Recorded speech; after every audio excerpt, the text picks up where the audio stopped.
Eu sou Mário Persona e essas são as respostas que eu dei aos que me perguntaram sobre a Bíblia. Você escreveu perguntando se teria sido a Igreja Católica responsável por definir o Novo Testamento.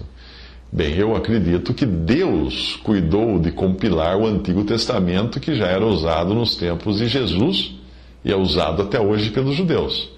No caso do Novo Testamento, o que a Igreja Católica fez por volta do ano 400, mais ou menos, foi adotar alguns livros a mais do Antigo Testamento que não existem no cânone utilizado pelos judeus.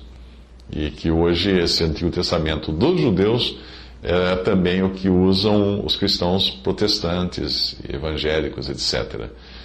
Agora, a Igreja Católica adotou alguns livros que não estavam no Antigo Testamento dos judeus, que era o Antigo Testamento que o próprio Senhor Jesus usava.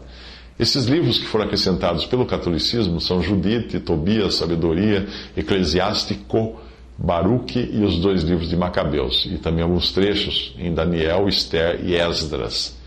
Isso foi oficializado mais tarde, no Concílio de Trento, em 1546. Então, até aí, o Antigo Testamento, que a Igreja Católica fez acréscimos que não estavam no Antigo Testamento utilizado pelos judeus e pelos primeiros cristãos. Quanto ao Novo Testamento, existe uma espécie de referência cruzada que ajuda a determinar os livros considerados inspirados. Por exemplo, o versículo em 1 Timóteo 5,18, que Paulo menciona, é tirado metade do Antigo Testamento, Deuteronômio 25,4, e metade do Evangelho de Lucas, capítulo 10, versículo 7. Assim, Paulo endossa Lucas, considerando o que Lucas escreveu como sendo escritura, ou seja, a palavra de Deus. Outras maneiras também que determinaram a inspiração de outros livros do Novo Testamento foi observar a correspondência dos primeiros cristãos e as suas citações, as correspondências que eles trocavam entre eles. Esse cânone que hoje nós temos no Novo Testamento já era mencionado nas correspondências dos 2 primeiros séculos, antes mesmo de ser compilado, né, como um volume só de Novo Testamento.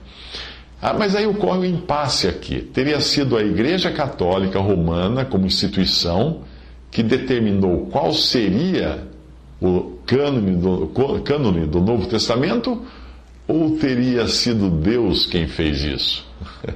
Certamente, até o mais ferrenho defensor do catolicismo vai concordar que isso foi obra de Deus, e não de homens, ou da Igreja Católica, ou de algum concílio. Foi obra de Deus. Deus é quem controla todas as coisas. Portanto, os diferentes concílios não decidiram qual seria o cânone do Novo Testamento, mas eles apenas reconheceram o que já era notório entre os cristãos ao longo dos primeiros séculos, porque Deus simplesmente quis que fosse assim.